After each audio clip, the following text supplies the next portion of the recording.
बिस्मिल्लाहिर्रहमानिर्रहीम, अस्सलाम वालेकुम। आप देख रहे हैं स्पोर्ट्स 360। मैं हूं आपका मेज़बान अहमद नवाज़। हमेशा की तरह आपके लिए खेलों से जुड़ी तमाम खबरें हम लेकर आए हैं। आप हमें पाकिस्तान टेलीविज़न न्यूज़ के प्लेटफॉर्म पर तो देख ही रहे हैं, साथ साथ फेसबुक लाइव पर भी, PTV स्पोर्ट्स ऑफिशियल के प्लेटफॉर्म पर आप हमें फेसबुक लाइव की सहूलत के जरिए भी ज्वाइन कर सकते हैं। आज के प्रोग्राम का शुरुआत जब करेंगे उसमें बताएंगे आपको कि PCB की जानिब से डिसिप्लिन के मामलों को बेहतर करने के लिए नवीद अकरम चीमा को कौमी टीम का मैनेजर मुकर्रर करने का फैसला लिया गया है। और ये अगर आप ओवरऑल देखेंगे तो दौरा ऑस्ट्रेलिया और न्यूजीलैंड के मौके पर भी उन्होंने बतौर मैनेजर जिम्मेदारियां निभाई थी। तो ये एक फैसला लिया गया पाकिस्तान क्रिकेट बोर्ड से, यानी नवीद अकरम चीमा जो है वो पाकिस्तान क्रिकेट टीम के अब नए मैनेजर होंगे। ये बाकायदा तौर पर फैसला भी कर लिया गया और इसका ऐलान भी हो गया। इसके बाद आपसे बात करेंगे कि टेस्ट सीरीज़ खेलने के लिए बांग्लादेश की टीम जो है वो पाकिस्तान पहुंच चुकी है। 2 टेस्ट मैचेस की सीरीज़ खेलनी है।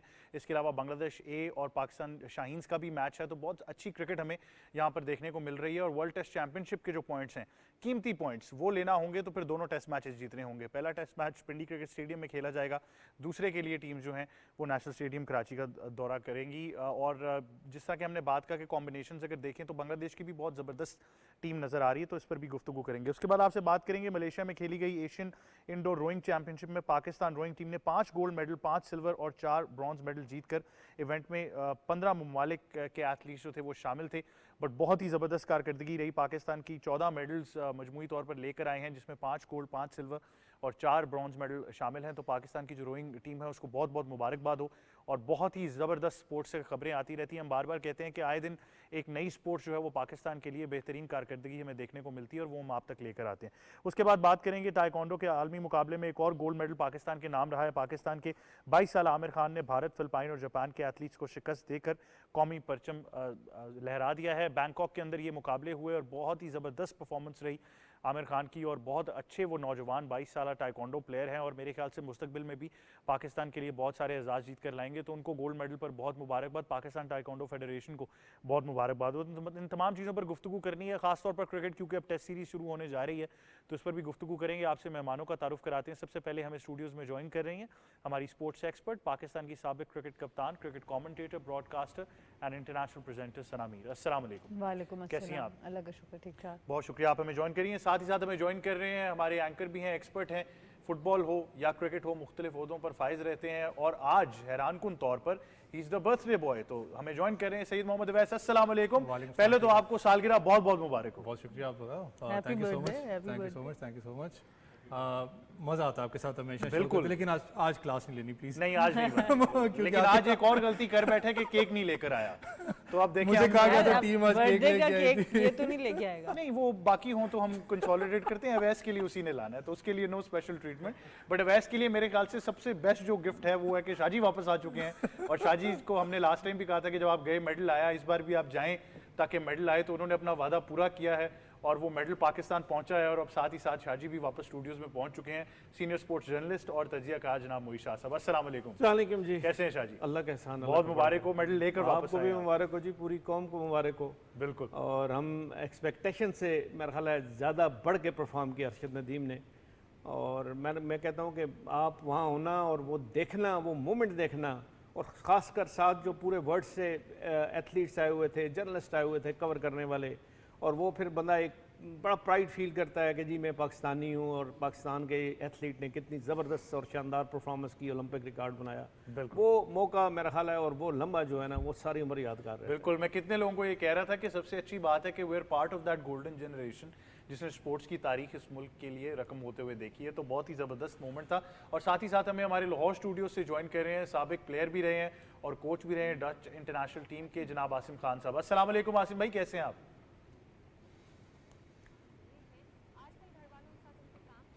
जी अस्सलाम वालेकुम, मैं ठीक, आप ठीक हैं?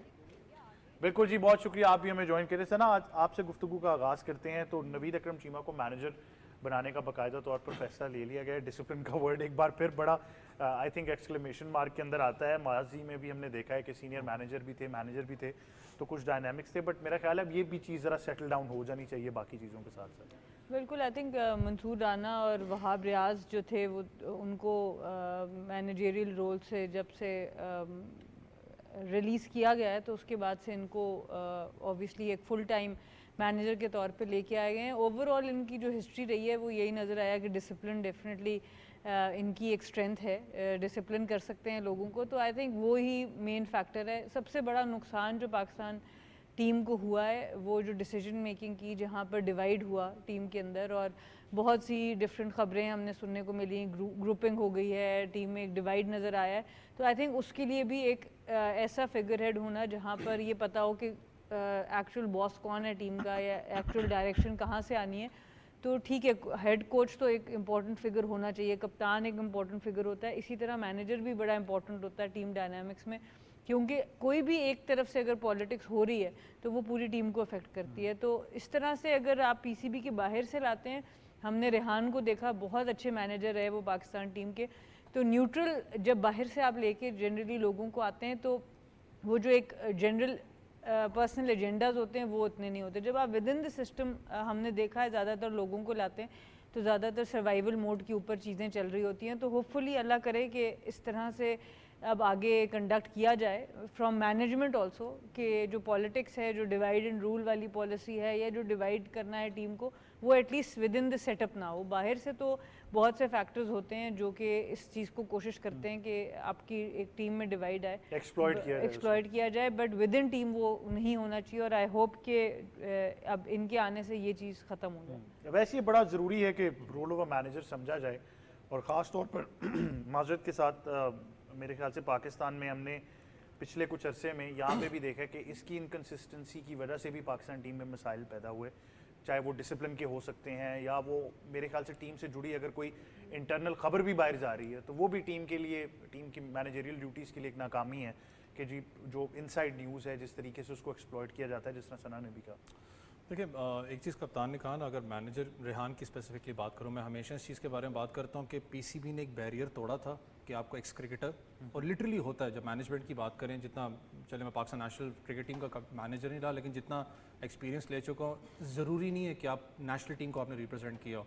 आपके मैनेजरियल स्किल्स और ख़ास करके आपका पूरा परफॉर्मेंस देखी जाती है, किस तरीके से एक नेशनल टीम को लेके चलता है। एक नेशनल टीम एक बेंच मार्क आपका होता है, 23 करोड़ आवाम को रिप्रेजेंट करिए। यहाँ पर एक बैरियर आपने तोड़ा था। रेहान की बात करें कि वो एक्स क्रिकेटर नहीं था, क्रिकेट फैमिली से बिलोंग नहीं करता, एडमिनिस्ट्रेटिव रोल पे वो तगड़ा बंदा था, जिस तरीके से लेके चलता हुआ है इस्लामाबाद यूनाइटेड को, फिर प्लेयर्स के साथ उसकी लाइजॉनिंग बड़ी अच्छी थी। मैनेजर का काम यहाँ तक होता है कि वो एटमॉस्फेयर जो टीम का उसको ख़राब होने से बचाता भी, अगर कुछ चीज़ उसको समझ में भी आ रही है कि अगर वो हो रही है तो उसके ऊपर यहाँ तक कि वो पर्दा भी डालता है, कोशिश करता है कि नेगोशिएट अपना लड़कों के साथ करे। कुछ लोग थोड़ा सा मिसअंडरस्टैंड करते हैं, जैसे कप्तान ने बात की, हेड कोच की बात करूँ, जहाँ पर आपका हेड कोच है, जहाँ पर आपका असिस्टेंट कोच है, हेड कोच हमेशा आपका फादर ऑफ द टीम है क्योंकि वो टीम को लेके चल रहा है, लेकिन मैनेजर उसी लेवल पे होता है क्योंकि उसने टीम को मैनेज करना है। वो ब्रिज होता है क्रिकेट बोर्ड या फुटबॉल और ख़ास करके आपकी बॉडी के बीच में और प्लेयर्स के बीच के अंदर, वो एक जॉब उसकी रोल होती है। मैनेजमेंट इतनी मुश्किल है, सीरियसली कह रहा हूँ कि आपको प्रेशर सिचुएशन से क्यों गुजरना पड़ता है। कुछ मामलात होते हैं जिसके अंदर मैनेजर को इतना ज़्यादा प्रेशराइज किया जाता है, ऑन अ सीरियस नोट कह रहा हूँ कि अच्छा आप हमारे खिलाफ रिपोर्ट लिखेंगे, अच्छा आप इसके खिलाफ रिपोर्ट लिखेंगे, आपको पता है कि उसने कितने मैचेस खेले, आपको पता है उसने कितना रिप्रेजेंट किया पाकिस्तान को, आपने कितना रिप्रेजेंट किया, इस हद तक आपको जाना पड़ता है। उस चीज़ पे मैनेजर को ना करना आनी चाहिए। मुझ में भी कभी कभी हाँ चीज़ थी कि ठीक है यार, बड़ा है, सीनियर है, मुझे थोड़ा सा शायद अपने आप को पीछे रखना पड़ेगा, मैनेजर ज़रूर हूँ, लेकिन थैंक्स आज मैं इस चीज़ पे अपने आप कहता हूँ। अर्शद खान साहब आपको पता है स्पिनर होते थे पाकिस्तान टीम में, जितना उस बंदे ने मुझे ग्रूम किया था, मैनेजर रोल की बात कर रहा हूँ, लिटरली आज तक मुझे किसी नहीं किया। उसने मुझे एक बात बड़ी अच्छी की थी कि लेजेंड्स हैं, सब कुछ है, ना करना सीखो इन्हें कहो कि नहीं, बिल्कुल जो चीज़ गलत है इम्पार्शियल होना जरूरी है। आप नहीं कहोगे तो उनको भी समझ में आएगी कि हाँ यार ये मुझे बता रहा है कि चीज़ गलत है।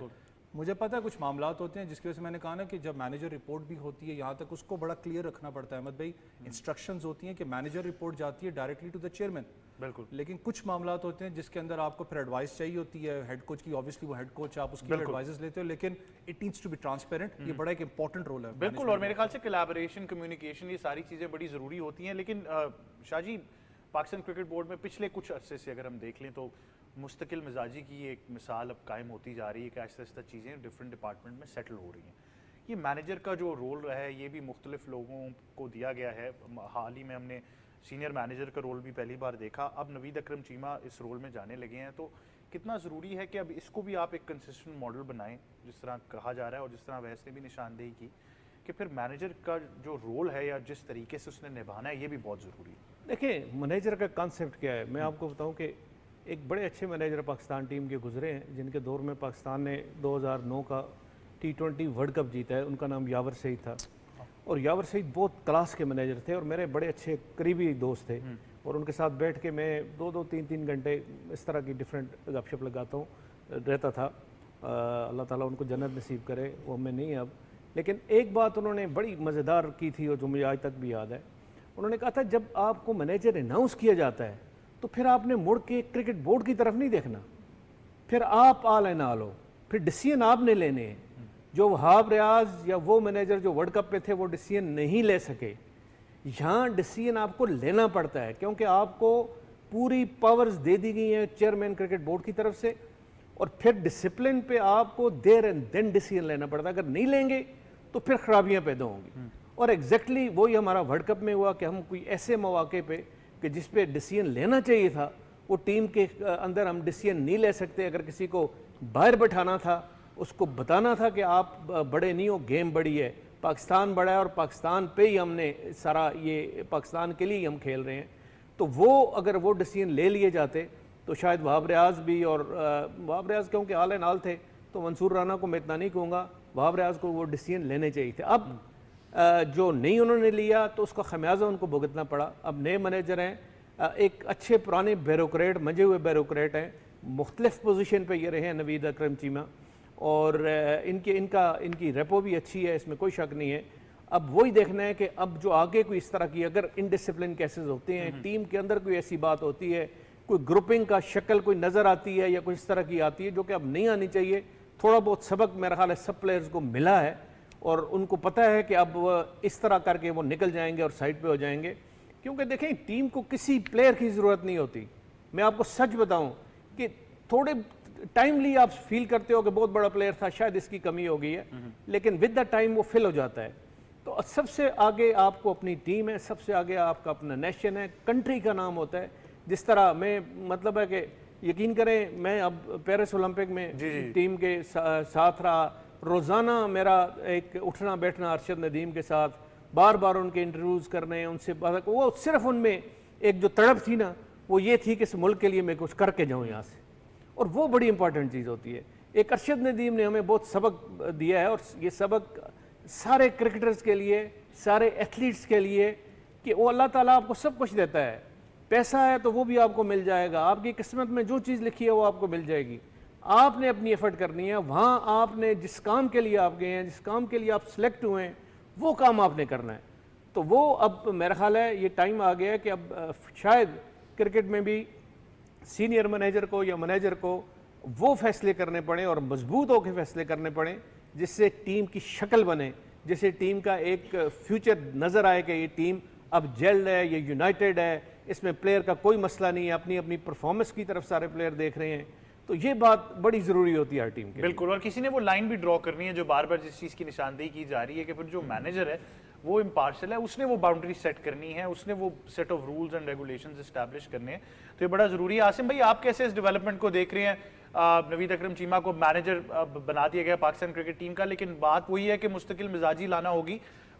जो मैनेजर हैं फिर उनको आप एम्पावर करें ताकि जो हमने अभी हाल ही में कुछ मसाइल देखे हैं वो दोबारा से ना दोहराए जाए।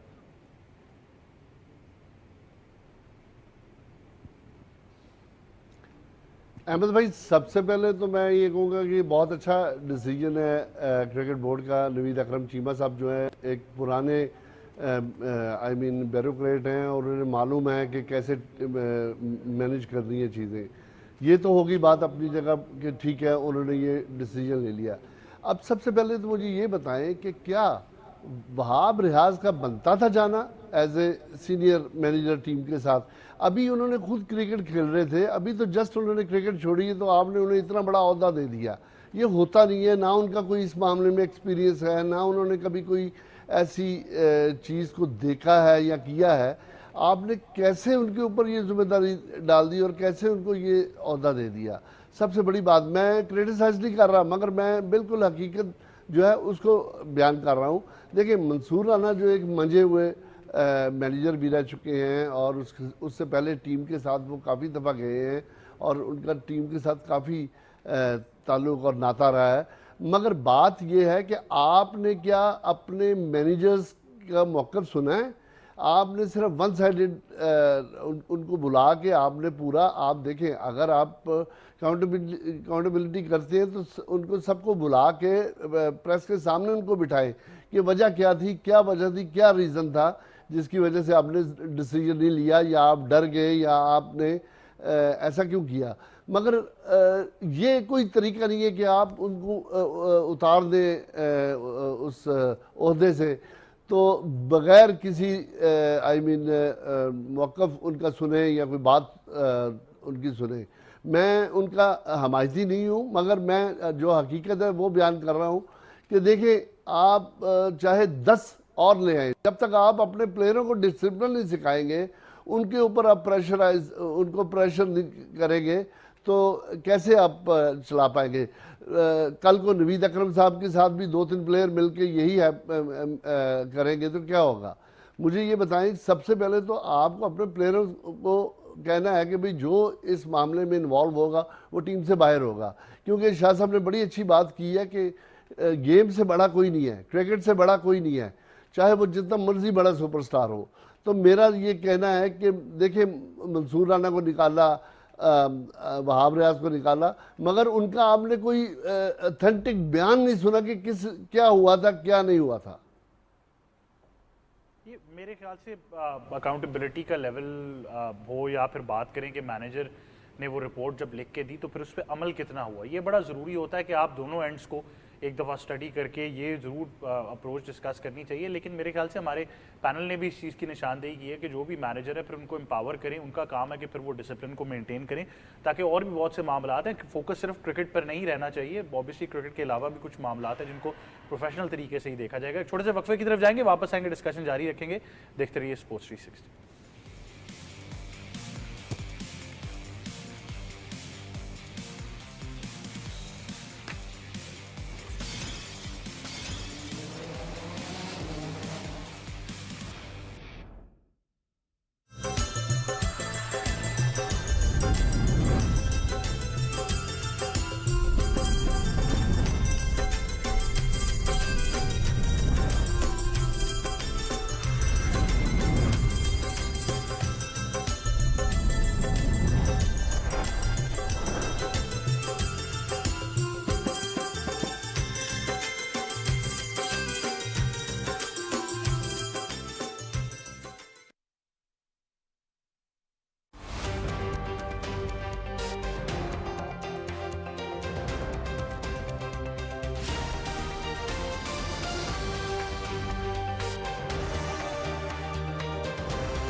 पाक धरती पाकिस्तान से अपने इश्क की दास्तान बयान करता बलूचिस्तान का ये लोक फनकार ताज मोहम्मद।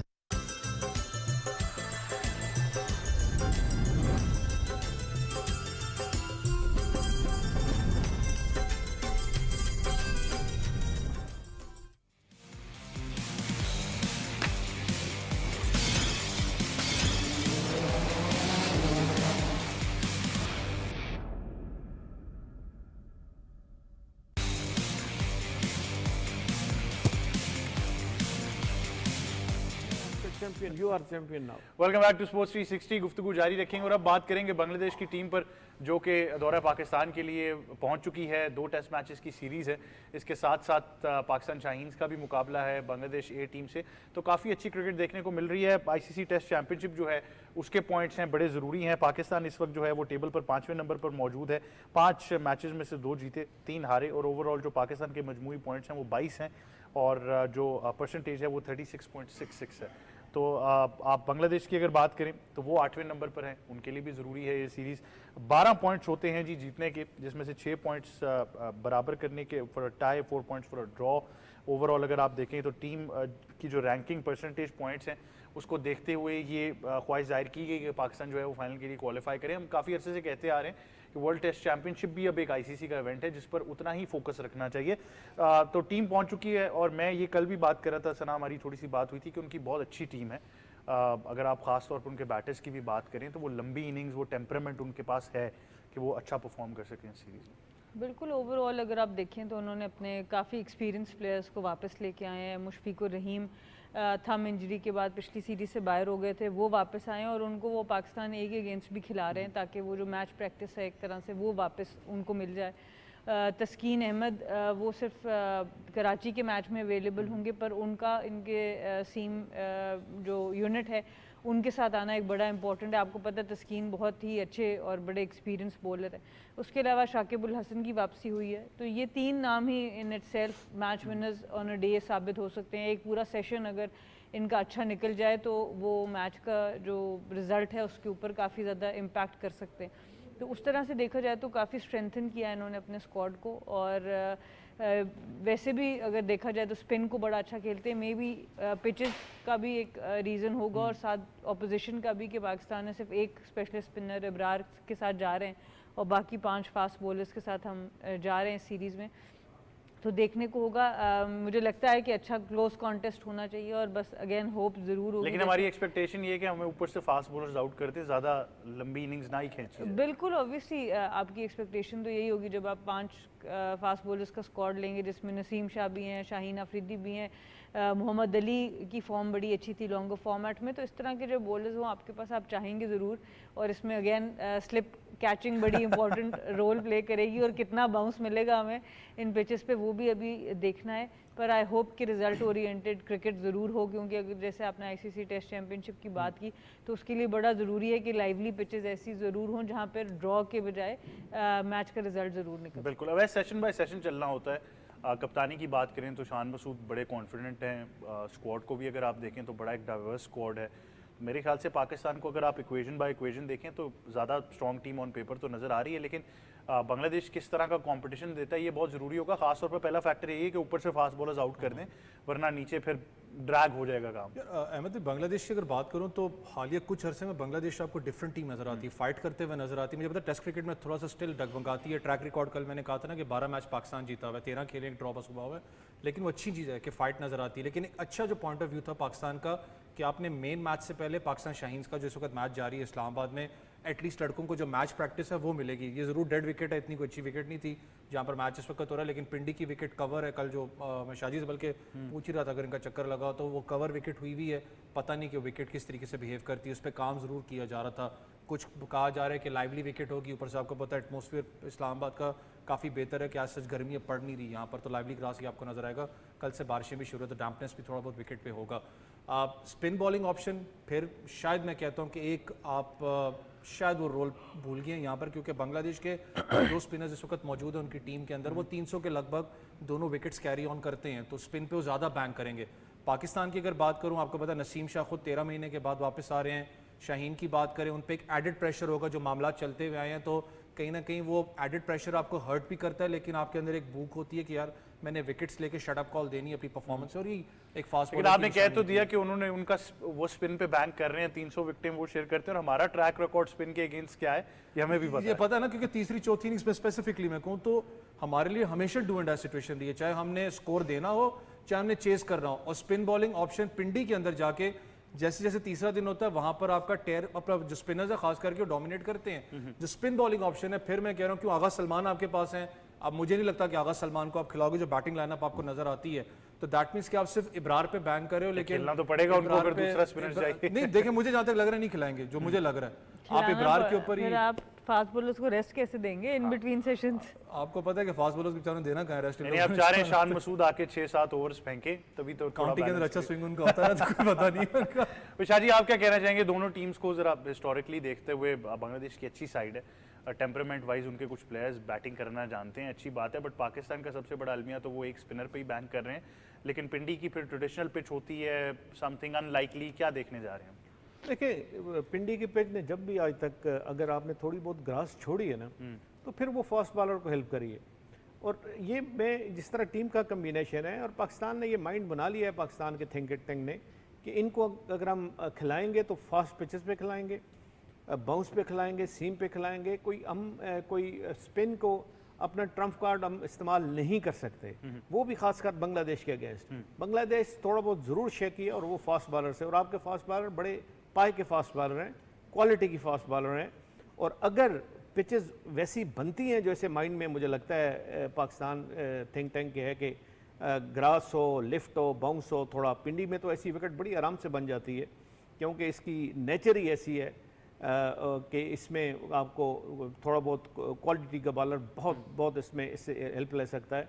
तो फील यही आ रहा है कि पाकिस्तान जो है वो ऑल आउट जाके और कोशिश करेगा कि सारी विकेट्स जो हैं स्पिनर पे ना छोड़ी जाए, बल्कि स्पिनर को ना ज़्यादा ऑप्शन खिलाया जाए, क्योंकि लेकिन टेस्ट मैच है, 5 दिन का होता है, आपको एक आध स्पिनर लाजमी रखना पड़ता है। वो इसलिए रखना पड़ता है कि वो आप इतने लंबे लंबे फास्ट बॉलर से, जिस तरह मैम ने कहा, आप नहीं करा सकते, बीच में आपको रेस्ट देना पड़ता है, सेशन बाय सेशन जाना पड़ता है, और थोड़े बहुत आपको ओवर कराने पड़ते हैं, 5-6 हुरैरा का डेब्यू होते हुए नजर आ रहा है आपको? जी, हुरैरा का डेब्यू होते हुए नजर आता है आपको पाकिस्तान? मेरा ख्याल है देना चाहिए, हुरैरा को डेब्यू देना चाहिए। जिस तरह वो डोमेस्टिक क्रिकेट की परफॉर्मेंस की, जिस तरह वो जाके ऑस्ट्रेलिया में खेले और ऑस्ट्रेलिया में उन्होंने डबल सेंचुरी की, हक तो उनका बनता है, हक बनता है। आप देखें, यही होता है एक जो सिस्टम होता है, आप सिस्टम किस तरह इवॉल्व करते हो, बनाते किस तरह हो, वो इस तरह ही बनाते हो कि आप एक आध यंगस्टर बीच में ज़रूर डालते हो।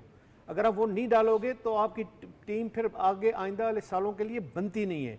अगर at the expense of some senior player और one of the senior players आपको ये करना पड़ता है, तो आप ज़रूर करो, यंगस्टर को ज़रूर डालो, ताकि वो आपका मुस्तकबल बनाए, फ्यूचर बनाए, फ्यूचर की टीम के कम्बिनेशन में एक सॉलिड फिर उसकी जो शक्ल है वो नज़र आती है। तो मैं ज़रूर समझता हूँ कि जिन्होंने परफॉर्म किया पाकिस्तान ए के साथ जाके 4 डे में उधर जाके ऑस्ट्रेलिया में, उनको ज़रूर चांस देना चाहिए और एक आध को ज़रूर रखना चाहिए। कोई ये नहीं कहता कि आप सारी टीम चेंज कर दो, लेकिन टीम में यंगस्टर का इंक्लूजन, इंडक्शन 1 by 1 ज़रूर होना चाहिए। और इसमें क्या होता है, ये आपको जब यंगस्टर को आप चांस देते हो तो आपके जो ओल्डीज़ हैं, जो आपके एक्सपीरियंस प्लेयर हैं, उन पे भी थोड़ा प्रेशर आता है कि वो भी चाहते हैं कि अब हमारे पास, इनके पास आहिस्ता आहिस्ता ऑप्शन आ रही है, हमें भी अपना बेस्ट देना पड़ेगा। और टीम यही होती है जी, जब आप अपना बेस्ट दे सकते हो तो आप टीम में सर्वाइव करते हो, नहीं दे सकते हो तो कोई और आपकी जगह ले रहा है और ले सकता है। इसमें ऐसा थिंकिंग का ऐसा वो लेवल आना चाहिए कि आप उसमें सिर्फ ये इंट्रोड्यूस कर लो कि जो हर बड़े से बड़ा प्लेयर है, बैट्समैन है, मैं कहता हूँ बाबर आजम हैदर से शाहीन शाह अफरीदी है, उनको ये बैक ऑफ द माइंड ज़रूर हो कि 1-2 सीरीज़ मेरी अच्छी नहीं गई तो पीछे लोग हैं मुझे रिप्लेस करने वाले। तो इसलिए मैं कहता हूँ कि ज़रूर यंगस्टर को इंट्रोड्यूस ज़रूर करना चाहिए, और अगर उसको चांस, हुरैरा को चांस मिलता है तो बिल्कुल ज़रूर देना चाहिए। अगर कहीं और कोई आप देखते हैं कि फास्ट बॉलर है, अली हैं, बहुत अच्छा उनकी परफॉर्मेंस है, उनका अगर आपने पिच ऐसी बनाई है तो वो बहुत अच्छे फास्ट बॉलर हैं, तो उनसे भी आप काम ले सकते हैं। कंपैरेटिव नेचर जो है, कंपैरेटिवनेस विद इन द स्क्वाड भी प्रमोट करना बाज़ औक़ात ज़रूरी होता है। जब आपके पास इतनी सॉलिड बेंच स्ट्रेंथ मौजूद होगी तो हर बंदा जो है वो अपना 100 नहीं 200% दे रहा होगा। आसिम भाई, कैसे देख रहे हैं सीरीज़ मैचअप? जब देखते हैं बांग्लादेश की भी क्वालिटी साइड है और उसके साथ साथ पाकिस्तान भी परफॉर्म करने के लिए तैयार है। जेसन गिलेस्पी का पहला असाइनमेंट है, और ख़ास तौर पर पिचेस क्या होने वाली हैं, हम फास्ट बॉलिंग को कैसे डोमिनेट करेंगे, ये तमाम सवाल देखते हुए कैसे देख रहे हैं सीरीज़?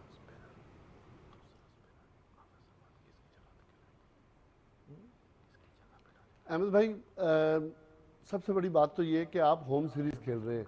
ठीक है, बांग्लादेश एक अच्छी टीम है, इस वक्त एक अच्छी टेस्ट नेशन है, मगर पाकिस्तान का पलड़ा फिर भी भारी है। उसकी वजह यह है कि आपके पास क्वालिटी फास्ट बॉलर्स हैं, आपके पास अच्छे बैट्समैन हैं, आपके मिडल ऑर्डर अच्छे हैं, तो स्पिनर्स में पार्डन मी, स्पिनर्स जो है वो हमारे थोड़ा सा वीक लिंक है हमारा, मगर बात इतने भी वीक नहीं है। आई मीन हमें जो है वो बिल्कुल अपनी स्ट्रेंथ के साथ जाना चाहिए, और मैं समझता हूँ कि पाकिस्तान डोमिनेट करेगा बांग्लादेश के ऊपर, क्योंकि शहनशाह अफरीदी हैं, नसीम शाह हैं, अली हैं। आई मीन हमारे पास बड़ा अच्छा कम्बिनेशन है, और हमें थोड़ा सा, जैसे शाह साहब ने बात की, थोड़ी सी ग्रीन टॉप विकेट्स होनी चाहिए, थोड़ी सी आई मीन जहाँ पे बॉल को चला बॉल निकल सके। हमें एज है क्योंकि हमारी होम ग्राउंड है, होम क्राउड है, तो और ख़ासकर जो पिंडी की विकेट है वो है भी ऐसी है कि आप जैसा चाहें वैसे बना सकते हैं, और वो खेलेगी भी वैसा जैसा आप बनाएंगे। तो मैं समझता हूँ कि ये राइट टाइम है। अभी शाह साहब ने ओरेरा की बात की है, तो मैं समझता हूँ कि बहुत अच्छी बात की है। इस बच्चे को आपको चांस देना चाहिए, क्योंकि अगर आप बांग्लादेश के खिलाफ उसको नहीं खिलाएंगे तो कहाँ खिलाएंगे आप। ये टाइम है, राइट टाइम है उसके कॉन्फिडेंस बिल्ड करने का, और मैं समझता हूँ कि उसको खिलाना चाहिए। और क्योंकि अगर आप प्रीवियस उसका डबल सेंचुरी देखते हैं तो उससे वो टीम से बाहर नहीं होते। तो मैं समझता हूँ कि this is the right time against Bangladesh, और वो मेरा ख्याल है कि पाकिस्तान बहुत अच्छा प्रॉस्पेक्ट है वो। तो बाकी ये है कि पाकिस्तान जो है उसको एज हासिल है, और इंशाल्लाह ताला हम डोमिनेट करेंगे बांग्लादेश के ऊपर। मेरी अपने जो राय ये है कि हम उससे फार बेटर हैं बांग्लादेश से। अपनी होम सीरीज़ है और होम ग्राउंड से एडवांटेज बिल्कुल। सना, खाली डेब्यू कराना नहीं है, मेरे ख्याल से पूरी जिम्मेदारी ये भी है कि फिर उनको कंसिस्टेंसी कितनी दी जाती है, उनसे कम्युनिकेट क्या किया जाता है। टेस्ट मैचेस में अगर देख लें तो खाली ओपनिंग पोजीशन में हम बहुत सारे कॉम्बिनेशन ट्राई कर चुके हैं, बहुत सारे डेब्यूज़ भी हमने दिए हैं, इवन मिडिल ऑर्डर में भी ऐसा चलता रहा। लेकिन अगर आप हुरैरा जैसे एक यंगस्टर को भी चांस दे रहे हैं, जिनके पास डोमेस्टिक एक्सपीरियंस तो ज़रूर मौजूद है, एवरेज भी है, डबल सेंचुरी ट्रिपल सेंचुरी भी कर चुके हैं, तो ही knows how to play and enjoy the wicket. लेकिन फिर उससे कम्युनिकेट क्या करना है, उसको कंसिस्टेंसी कितनी देनी है। ये ना हो कि एक ओवरनाइट डेब्यू हो और उसके बाद फिर जो है वो प्लेयर गायब हो जाए। नहीं, शादी ने बड़ी अच्छी बात की, आप यंगस्टर्स को लाते हैं 1 बाय 1। ये मैंने मीडिया में बहुत कम दफ़ा किसी के मुंह से बात सुनी है। बस हमें शौक होता है यंगस्टर्स को लाओ और खिलाओ। यंगस्टर्स को आप जब सक्सेस के लिए सेटअप करते हैं तो आप उनको 1 बाय 1 ही टीम में लाते हैं, क्योंकि जितना उनके इर्द गिर्द सीनियर प्लेयर होगा, उतना अगर अच्छे सीनियर्स होते हैं उतना उसके लिए सेटल होना आसान होगा, उतना उसको अपनी गलती करने के बजाय दूसरों के एक्सपीरियंस से समझने का मौका मिलेगा। तो इंटरनेशनल लेवल पर सर्वाइव वो करता है, परफॉर्म वो करता है जो कम से कम गलती करते हैं। तो जब आप एक बॉलर आपके सामने आता है, आपके साथ बाबर आजम खड़ा है या यूनुस खान खड़े होते थे, तो वो बताते हैं कि इस बॉलर को अभी इस फील्ड के मुताबिक तुम यहाँ खेल सकते हो, तो आपको अच्छे मशवरे अंदर मिलने बड़े ज़रूरी होते हैं। तो पहली तो ये चीज़ है। दूसरी, मेरे ख्याल से अब हमें इस चीज़ का भी फ़र्क लाजमी करना चाहिए बात करने में भी, कि पाकिस्तान लेवल पर आप चांस किसी को नहीं देते और ना आपको देना चाहिए। आप पाकिस्तान लेवल पर उसको खिलाएं जो डिज़र्विंग है, और जब आप किसी को उसका डिज़र्विंग स्पॉट देते हैं फिर आप उसको रन देते हैं, आप उसको चांस नहीं देते कि चांस दे दो परफॉर्म कर लिया तो नहीं। मेरे ख्याल से आप उसको रन दें। अनदर 5 मैचेस, 10 मैचेस, वनडे है तो आप 7-8 मैच इकट्ठे दें, टेस्ट मैचेस हैं तो 4 कम से कम मैचेस उसको पता हो कि मेरे पास 8 इनिंग्स हैं। सैंपल साइज बनाएं, कोई सैंपल साइज, मतलब आप उसको रन दें, बिकॉज आपको पता है कि यार इसको हमने किसी बेस पे यहाँ पे लेके आए हैं। चांस आप उसको देते हैं जिसका ना आपको पता होता है ना उसको खुद अपना पता होता है। तो हम अभी तक चांसेस ही देते रहते हैं। चलो जी चांस देते हैं, चांस लेते हैं इसके ऊपर कि ये हिटिंग कर सकता है कि नहीं। मिडिल ऑर्डर में हमें जी पावर हिटर की परेशानी थी तो हम चांस ही देते रहे लोगों को। तो मेरा नहीं ख्याल कि चांस का लाभ नेशनल लेवल पर, हाँ आप डोमेस्टिक में जब अंडर 19 कोई खेल रहा है, अंडर 16 खेल रहा है, वहाँ आप लोगों को थोड़ा सा कर सकते हैं। बट जब आप एक प्रोसेस के थ्रू आते हैं, आपने कभी नहीं ऑस्ट्रेलियंस के मुँह से सुना या सिलेक्टर्स के मुँह से सुना कि हम स्मिथ की जगह लबुशैन को चांस देंगे। वो आगे रिप्लेस करता है, सबको पता होता है कि अब रिप्लेस हो गया है।